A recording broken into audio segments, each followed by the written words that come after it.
Okay. Just do a quick survey of the room.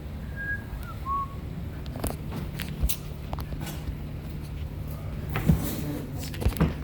It'd be nice to actually flip the thing. All right, gentlemen, I'm gonna hand you a book.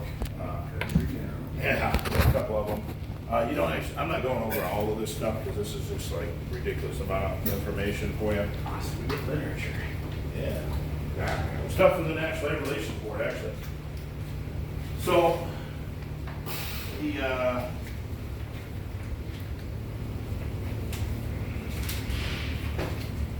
first page, this is the stuff I just want you guys to see and go over before we have a vote for the Teamsters here, gentlemen. This is the executive summary of petition activity for the International Brotherhood of Teamsters for the states of Utah, Colorado, and Idaho for the last 30 years. Okay? So everybody has a record that follows themselves around, right? They all have a record. We all have a reputation. Apparently I have a 38-year-old son. But that's the rumor anyway. I love that one. Anyway, this is their record for the last 30 years. You know, it's their what follows them around, right? So, total number of petitions filed in the last 30 years in the 30 states of Utah, Colorado, Idaho, 503, right? Petitions filed for representation, that's what's going on here, right here today, is the representation, the teachers are trying to come in and represent you. 395. Petitions filed for decertification, meaning the membership was not happy with the Teamsters, they wanted to kick them out, right? They wanted to kick them out. 108 times the membership was not happy with the Teamsters and they tried to kick them out, okay? I'm not going to talk about decertification because it really doesn't apply here. We're going to talk about representation. So, representation, petition activity summary here. Elections lost by the union, they lost 123 times out of the 395 times they tried to get in. Elections won by the union, they won 117 times. They won 117 times. Petitions withdrawn, they withdrew 152 times, meaning they knew they weren't going to win, kind of like this election, I don't think they're going to win, and they withdrew from the election. So, petitions pending, one, they have one, actually two, I take that back. There's one up north that you guys don't know, in Kilgore. They're actually going after every Kilgore Summit CRH company right now in the state of Utah. So just so you guys understand, you guys are just a stepping stone in their way of what they actually want. So they lost about 9% of their members last year total, and they're looking to replenish. So they're looking at you guys as people who are going to keep their retirement fund up, right? If you guys look at the next page, we're going to talk about the 117 times they actually got in and how many contracts they actually got signed. I'm talking about a first-time contract. This isn't a pre-existing contract. This is a first-time contract, meaning you guys have a pre-existing contract with the IUCH, right? You guys come in, they change a few things, they ratify, and they move on. Now with the Teamsters, they're going to have to come in, start from a blank page, and start over, right?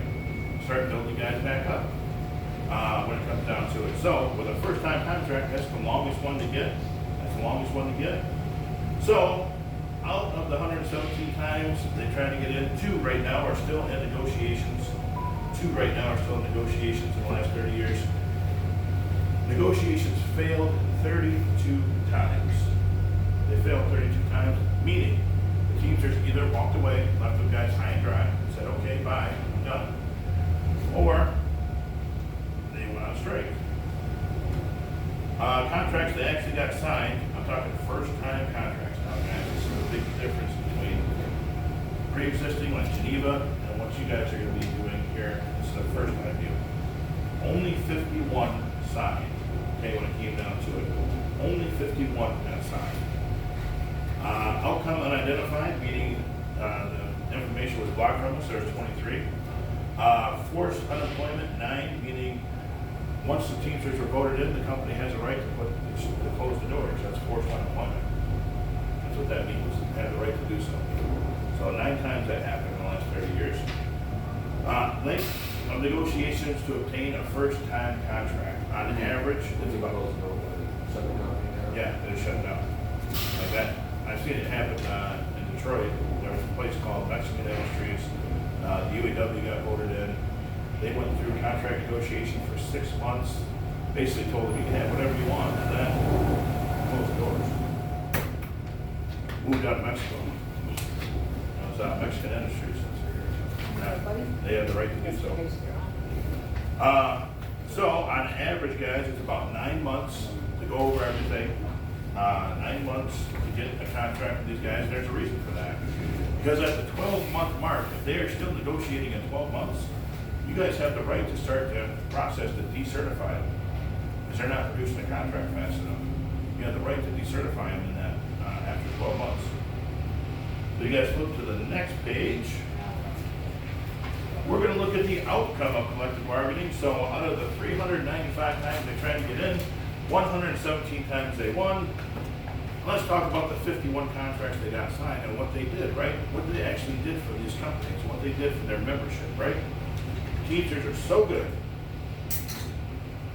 The employees received more only 4 times in the last 30 years.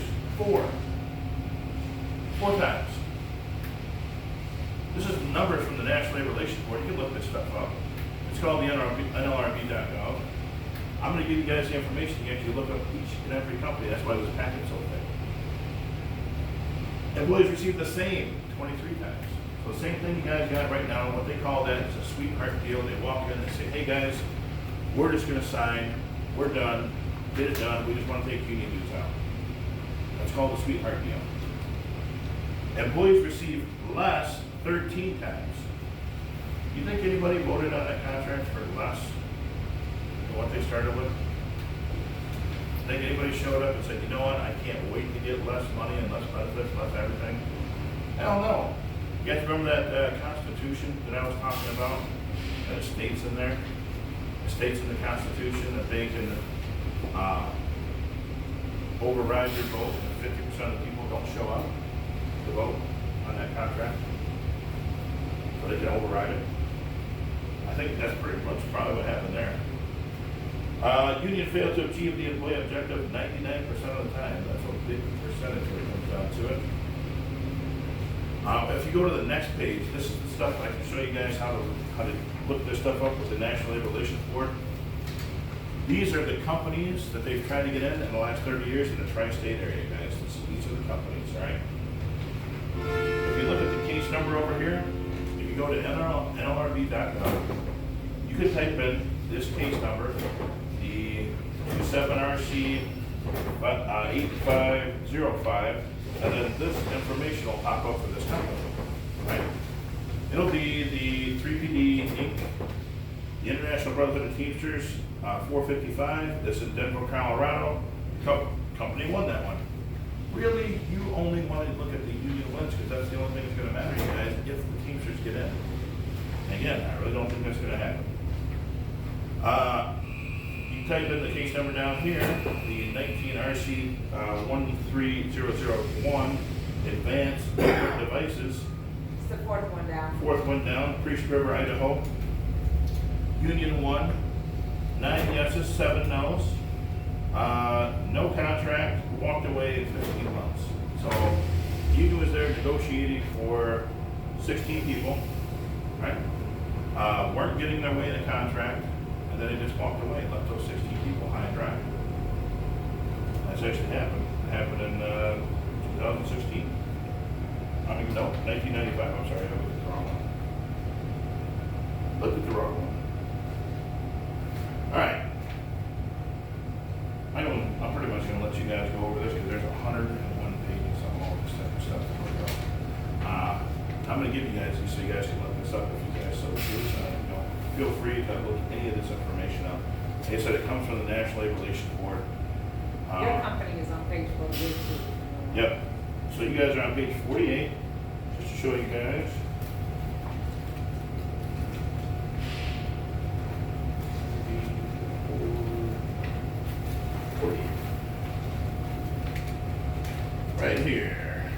fourth one. Results pending. Alright? So let's see how many times I went after a JVP company here. JV Parsons. You look at page 49, you see JV Parsons, JV Parsons, JV Parsons, JV Parsons, JV Parsons, all the way down the list, right? So if they're telling you, if Local 222 is telling you that we're not going to help you after this, right? They're lying to you. So it's not about you, it's about the money. Absolutely. It's not about you, it's about the money. That's what they keep preaching to everybody. This is the last chance you'll see us. Yeah, okay. And why have you continuously come after JVP, right? So, find your shit. You guys go to page 101, so 102.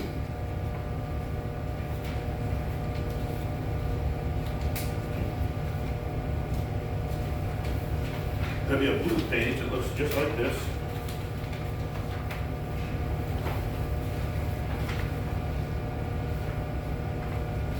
This right here, gentlemen, is how many times they went on strike in the last 30 years, right?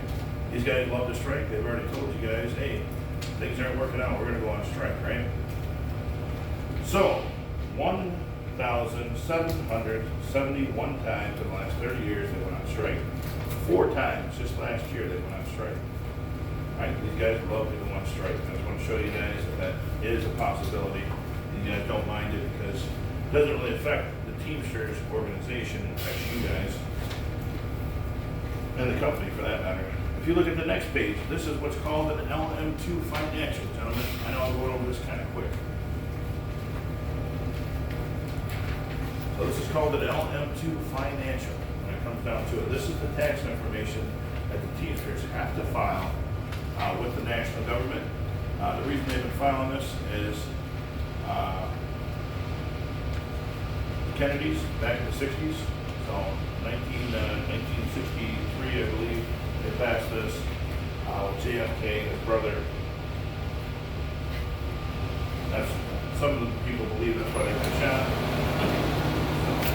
What's up, man? What's up? So, if you guys look at the very next page, these are what the Teamsters have taken in for the last year, right? They took in $179 million for capita tax, meaning dues. Fines, fees, and assessments, $5.1 million. So if they're telling you, oh, we don't fine people, we don't do that, yes they do. They collect their fines. Right? Total receipts, they took in $206 million, right? Political activities and lobbying. Myself, I don't believe in our Grandpa Joe president, yeah guys, not the case. When it comes down to it, I think he just lost his mind somewhere along the line. I understand the options weren't the greatest, but with Joe, this country is taking the dive for sure. Anyway, political activities and lobbying. They donated $13 million to the Democratic Party. You guys don't support the Democratic Party. This is probably something you guys don't care to do, right? Contributions, gifts, and grants. They give away 3.6. Another one of the lobbying things. If you look at line 64, on the behalf of individual members, that line is 0. So they don't actually give money back to the members. They don't give money back. Total disbursements, they give away $195 million, and not one dime of that is to the members. If you look at the next page, I want to show you guys that this is Local 222, right? Local 222, and their contributions and all that fun stuff. What they've taken in, they took in, according to the government, $2.6 million for dues, fines, fees, and assessments. They took in $27,000. It's even this union fines people. Absolutely. $2.8 million in total receipts. their political activities and lobbying, they gave $25,000 to the Democratic Party here in Utah. Strike benefits, they paid out last year, 0. Still on the behalf of individual members, 0. And total disbursements, $2.5 million. So, if you look at this, the next page is your boy Spencer Hugh. Right, this is the guy that's been texting everybody, making about $109,000 to text you guys. You guys go to the next page after that. These right here, gentlemen, are members of the Teamster organization who were not happy with the way they're being represented, so they filed unfair labor practices on the Teamsters, right? I literally had a stack, probably about yay big on 222. I didn't want to cut down any more trees than I already have, right? So, go over the first one, use a union business agent, Greg Edens, unlawfully blocked the hiring of David Corral. Union failed to represent me on the next one. Refusing the honor, oh, this one's good. Go to the third one. Somebody wanted to stop the dues being taken out of check, because it's a right to work state, right? You can legally stop paying union dues. This guy tried to do that, and they continued to take the union dues out. They probably lost this card that was, retracted from the union. That happens quite a bit with the Teamsters. Oh, let's see. On this one, it's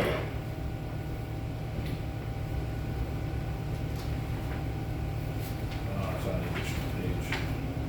Back section.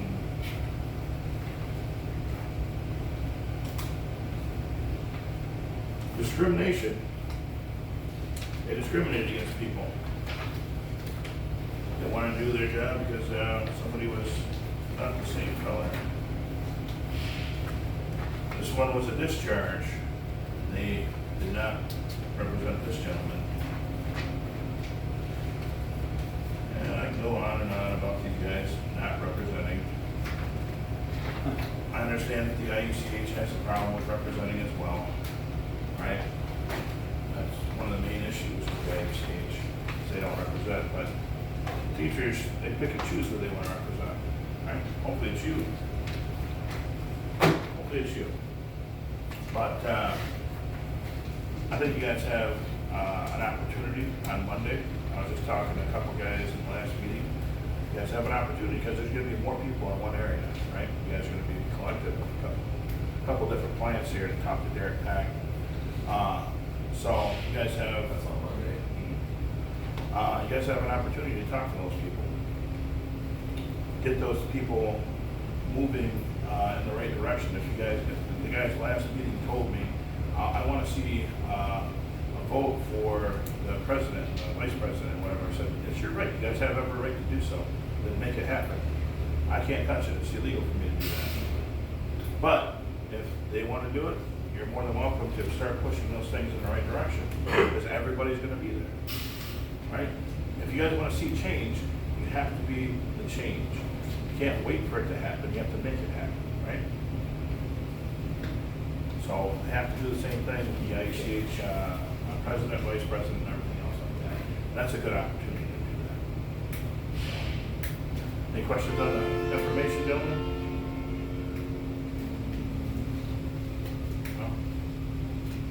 Well, I appreciate your time. Thank you, guys. We'll see you guys here real soon. We'll see you guys probably on Monday. So, You're gonna be there Monday? yes. I'll make sure I'm here Monday. For sure. Yeah, early o'clock. I love getting up early.